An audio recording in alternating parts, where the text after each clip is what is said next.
സഹകരണത്തിലൂടെ മാത്രമേ സ്വസ്ഥത ഉണ്ടാവുള്ളൂ.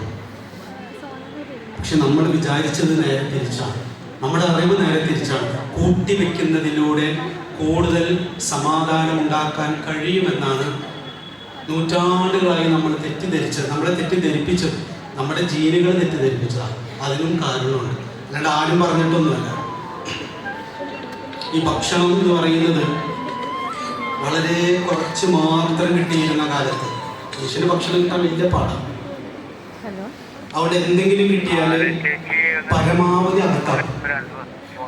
നമുക്ക് എവിടെയെങ്കിലും ഭക്ഷണം കിട്ടിക്കഴിഞ്ഞാൽ മക്കളെ പരമാവധി കഴിച്ചോന്ന് അച്ഛനമ്മമാര് പറയും. കാരണം ചിലപ്പോൾ 4-5 ദിവസത്തിന് ഭക്ഷണമൊന്നും കിട്ടണമെന്നില്ല. അവിടെയാണ് നമുക്ക് ഈ ഫാറ്റൊക്കെ ഉണ്ടാവുന്നത്. കാരണം സ്റ്റോറേജ് ഇരിക്കാം. പട്ടിണി കിടന്നാൽ ആരും മരിക്കില്ലല്ലോ. മനുഷ്യൻ പട്ടിണി കിടന്നാൽ 30 ദിവസമൊന്നും മരിക്കില്ല കേട്ടോ, വെള്ളം കുടിച്ചാൽ. അത് നമ്മൾക്കുള്ള ഒരു എബിലിറ്റിയാണ്, ഒരു കഴിവാണ്.